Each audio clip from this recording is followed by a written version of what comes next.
Alright everyone, सो आज भी मैंने देखी है मलयालम फिल्म इंडस्ट्री की तरफ से एक और फिल्म जिसका नाम है प्रवीण कुडू शप्पू। अब इस फिल्म के इस टाइटल का मतलब क्या है, जब मैंने गूगल करने की कोशिश की तब मुझे पता चला कि प्रवीण कुडू ये जो जगह का नाम है केरला स्टेट में। एक छोटी सी जगह है वहां का, और शप्पू मतलब शॉप यानी कि ताड़ी का शॉप। अब ये पूरी फिल्म का जो प्लॉट है वो बेसिकली इसी ताड़ी के शॉप के आजू बाजू में हम सबको दिखाई देता है। अब ये फिल्म कैसी लगी मुझे, ओवरऑल इसका क्या वर्डिक्ट है, सब कुछ जानते हैं आज के वीडियो में फटाफट। सबसे पहले मलयालम फ़िल्म इंडस्ट्री की तरफ से है तो ऑब्वियसली हम सबकी एक्सपेक्टेशंस ऑलरेडी ही बढ़ जाती है, क्योंकि एक लगभग 10 में से 8 7 से 8 फ़िल्में ऐसी होती है जो हमें काफ़ी इम्प्रेस कर जाती है। तो ये रेशो एक्चुअली बॉलीवुड से कई हद तक आगे बढ़ चुका है।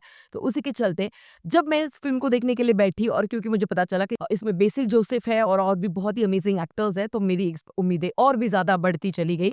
और उसी के चलते क्या हो गया कि पहला जो पार्ट है, फर्स्ट हाफ जो है, वो काफ़ी स्लो बर्निंग था। इतना इतना स्लो बर्निंग है, इतना स्लो बर्निंग है कि आपका लिटरली पेशेंस चेक किया जाएगा।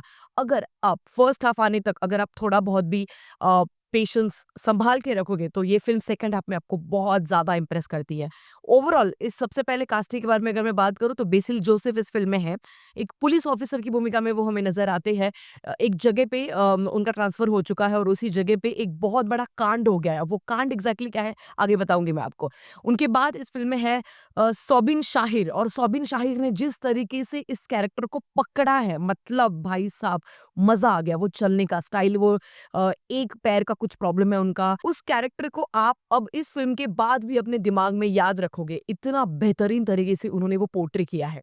उनके बाद चेंबन विनोद जोस, चांदिनी श्रीधरन, शिवजीत, ये सारे एक्टर्स हमें इस फ़िल्म में नज़र आते हैं, और सभी के सभी ने, चाहे वो साइड एक्टर्स हो, चाहे वो मेन लीड हो, सभी ने बहुत खूबसूरत काम किया है इस फ़िल्म में। अब बात करते हैं एक-एक करके इस फ़िल्म के पॉजिटिव एस्पेक्ट्स के बारे में, और उसके बाद मैं आपको बताऊँगी कि मुझे फ़िल्म में क्या अच्छा नहीं लगा। अब सबसे पहले, क्योंकि ये एक dark comedy, crime suspense thriller genre की फ़िल्म है, तो डार्क कॉमेडी अगर आप लिखते हो ना, तो ऑलरेडी आप लोग और भी ज़्यादा एक्सपेक्टेशंस रखकर इस फ़िल्म को देखने चले जाते हो, क्योंकि इंडियन फ़िल्म इंडस्ट्री में ना बहुत कम डार्क कॉमेडी की फ़िल्में बनती हैं, और जब बनती है तो उनको एक्चुअली वो इतना मज़ा नहीं देती हम सबको। बट इस फ़िल्म में एक्चुअली सारे के सारे जो एक जोक्स है, एक्चुअली वो जोक्स भी नहीं है, बट सिचुएशनल कॉमेडी जिस तरीके से क्रिएट की जाती है, वो भी एकदम डार्क इंटेंस सिचुएशंस में, वो काफ़ी काबिल-ए-तारीफ़ है। इस फ़िल्म का फर्स्ट हाफ जो है वो काफ़ी ज़्यादा स्लो बर्निंग है, आपका पेशेंस बहुत ज़्यादा टेस्ट ज़रूर करेगा, बट सेकंड हाफ में फ़िल्म आपको बिल्कुल भी निराश नहीं कर दिया। सेकंड हाफ में फ़िल्म एक्चुअली बहुत ही ज़्यादा ट्विस्ट एंड टर्न्स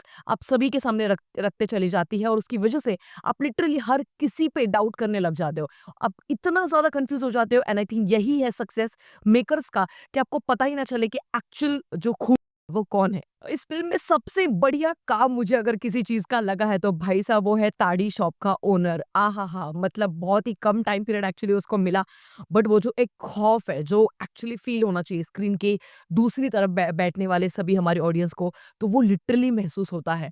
पूरी फ़िल्म में ना टोटल 2 वनर शॉट्स है, उसके बारे में मैं डेफिनिटली स्पेसिफिक मेंशन करना चाहूँगी। सबसे पहला वनर शॉट जहाँ पर इसी ताड़ी शॉप का जो ओनर है वो बेसिकली किचन से होके, क्योंकि बाहर तो बहुत ही कुछ लौंडे जो है वो एक-दूसरे को मार रहे हैं, पीट रहे हैं, कुछ कांड चल रहा है बाहर। तो ये जो ताड़ी शॉप का ओनर है, एक किचन से होकर एक बहुत ही किचन से रिलेटेड एक यूटेंसिल लेकर हाथ में चला जाता है, एंड देन वो पूरा जो शॉट है वो पूरा का पूरा वनर है।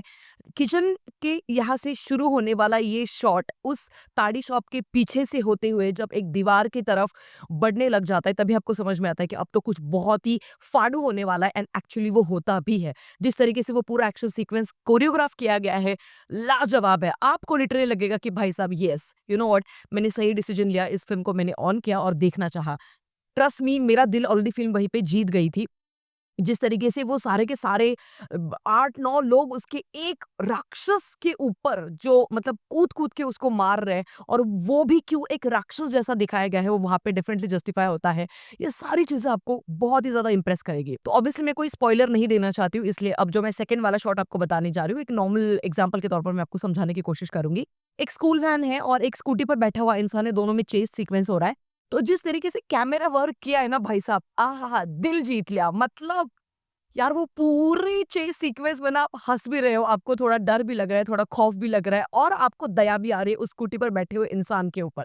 ये सारे मिक्स इमोशंस के बीच जो कैमरा वर्क उसने शूट किया है ना, ये पूरा का पूरा यार अगर मुझे इसके बीटीएस मिले तो मैं ज़रूर देखना चाहूँगी। बहुत ही अमेजिंग वनर शॉट वो भी था और आप सब लोगों को डेफिनिटली पसंद आएगा। एक और सीन है जो डेफिनिटली मैं स्पेसिफिक यहाँ पर मेंशन करना चाहूँगी, जब हमारे जो मेन लीड है इंस्पेक्टर साहब यानी कि बेसिल जोसेफ अपने शॉट्स में जब गाड़ी पे निकलते हैं तो वो किस तरीके से गाड़ी चला रहे हैं, वो किस तरीके से वो भी एक्चुअली काफ़ी हद तक एक वनर शॉट की तरह ही था, बट समहाउ बीच-बीच में कट ज़रूर थे, बट जिस तरीके से उस शॉट को लिया गया है ना, मज़ा आता है वो देखकर। एक्चुअली आप हँस-हँस के मतलब जो डार्क कॉमेडी जैसे मैंने कहा ना कि अब बहुत सीरियस सिचुएशन है, बंदे को एक जगह पे पहुँचना है, नहीं तो किसी का तो अभी मर्डर होने वाला है। तो इस सिचुएशन में भी आपको मेकर्स इतना हँसाते हैं कि आप बिलीव नहीं करोगे। तो ये पूरे के पूरे प्लस पॉइंट्स तो है ही, बट उसके साथ-साथ अगर हम म्यूज़िक के बारे में बात करें तो काफ़ी शानदार बैकग्राउंड स्कोर है और जैसे बेसिल जोसेफ की एंट्री होती है, वहाँ पर एक रैप सॉन्ग है, वो भी मुझे काफ़ी ज़्यादा पसंद आया। और इस फ़िल्म की जो सिनेमैटोग्राफी है वो भी काफ़ी इम्प्रेसिव है। जहाँ पे बारिश का सीन है, जहाँ पर एक डार्क इंटेंस टोन जो सेट करना चाहिए वो बहुत ही बखूबी से किया गया है। और अगर हम बात करें ओवरऑल कलर ग्रेडिंग और वो सारी चीज़ों के बारे में तो स्पेशली मुझे जो ताड़ी के शॉप के इर्द-गिर्द वाले जितने भी सीन्स हैं वो काफ़ी ज़्यादा पसंद आए। वो काफ़ी रॉ लगते हैं, काफ़ी कन्विंसिंग ज़रूर लगते हैं। ये स्टोरी आपको इतना कन्फ्यूज़ करेगी कि आप बिल्कुल भी प्रेडिक्ट नहीं कर पाओगे कि आगे क्या होने वाला है। And this was the bestest thing about this film. Character establishment इतनी बेहतरीन तरीके से की गई है, इतनी ऑन पॉइंट है, इतनी सटीक है कि आपको फिल्म खत्म होने के बाद भी सारे के सारे कैरेक्टर्स एक्चुअली आपके ध्यान में रहते हैं। अब अगर मैं बात करूँ इस पूरे की पूरी फ़िल्म के नेगेटिव एस्पेक्ट्स के बारे में तो सबसे पहली बात कि for some reason Basil Joseph कई जगह पे काफ़ी क्रिंज मुझे लगे। जहाँ पर वो कुछ अजीब से दिमाग को ऐसे-ऐसे कर रहे हैं जैसे हम बचपन में करते थे जब हमको आंसर नहीं पता और टीचर हमको पूछ रही है और हम अब हम नज़र भी नहीं मिला सकते टीचर के साथ। Okay miss 1 minute miss just give me some time yes yes I think 2 + 3 is equals to 9 no, no, no 1 minute 1 minute. So वो वाली जो एक्टिंग है वो लिटरली वहाँ पे बहुत ही क्रिंज लगी मुझे पर्सनली। मेरा और आपका ओपिनियन काफ़ी अलग हो सकता है डेफिनिटली, बट यहाँ पर मुझे वो थोड़ी-थोड़ी जगह पे क्रिंज ज़रूर लगे।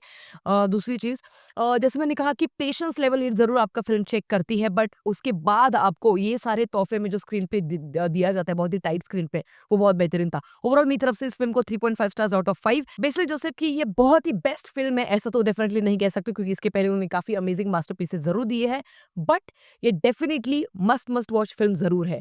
आप लोगों की क्या राय है? प्रवीण कुड्डू शप्पू इस फ़िल्म के बारे में आप मुझे ज़रूर बता सकते हैं। और वो जादूगर का ट्विस्ट जो एंड में दिखाया है क्लाइमैक्स का 20 मिनट्स का भाई साहब, उसके बारे में आप लोगों की क्या राय है? आप मुझे बता सकते हैं डेफिनिटली। ये film by the way Sony LIV पे अवेलेबल है, आप ज़रूर चेकआउट कीजिएगा और आपकी भी राय मुझे कमेंट सेक्शन में ज़रूर लिखिएगा। ये वीडियो आपको कैसा लगा वो भी मुझे ज़रूर बताइए। उसके साथ-साथ don't forget to like, share and subscribe to City Lights Hindi क्योंकि ये मुफ़्त है। और अगर कोई चीज़ मुफ़्त है और अगर उस मुफ़्त चीज़ के करने के बाद अगर आपका, मेरा, हम सबका भला अगर हो सकता है, तो कीजिए ना। सिनेमा को लेकर ऐसे डिस्कशन चलते रहेंगे। मिलेंगे अगले वीडियो में, तब तक के लिए अपना ख्याल रखिएगा। Peace out. You know what I'm saying?